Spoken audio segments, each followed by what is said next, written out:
In today's video, I'm going to teach you how to use Airtable, focusing specifically on getting started for startups and small businesses. Airtable is a versatile platform that combines the functionality of a spreadsheet with that of a database, making it an ideal tool for organizing data, managing projects, and collaborating with your team.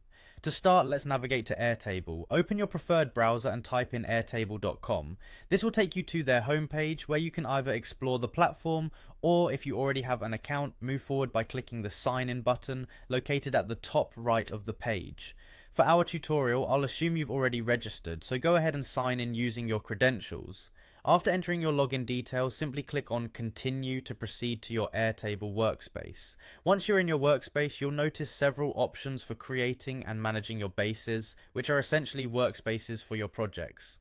If you're just starting out, Airtable offers some handy features to help get you on your way. You might choose to leverage its AI capabilities, which can assist in generating a new base tailored to your particular needs. This saves time and gives you a starting point that you can customize further. Alternatively, if you prefer a more structured beginning, you can start with one of Airtable's many templates. These templates are carefully curated and categorized to fit different kinds of needs, whether you're managing inventory, planning an event, or tracking sales leads. Browsing through the templates can spark great ideas and provide a well-organized framework to get started. If your data is already structured in another platform, you can quickly and easily migrate it into Airtable.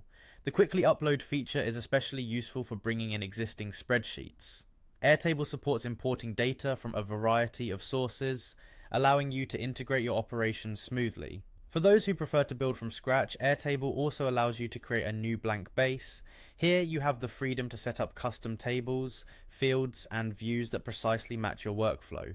This option is perfect for the hands-on builder who wants full control over every aspect of their data management. Navigating Airtable's interface, you'll come across terms like fields and rows. Fields in Airtable are what you typically refer to as columns in a spreadsheet. They're used to store similar types of data, and you have the flexibility to modify how data is stored within these fields. Rows, on the other hand, are where you store different types of data across your fields, similar to individual entries or records. Understanding and utilizing these core concepts will empower you to harness Airtable's full potential, turning it into a powerful engine for your projects and data management needs. With this foundational knowledge, you're now equipped to start creating and organizing your data like a pro.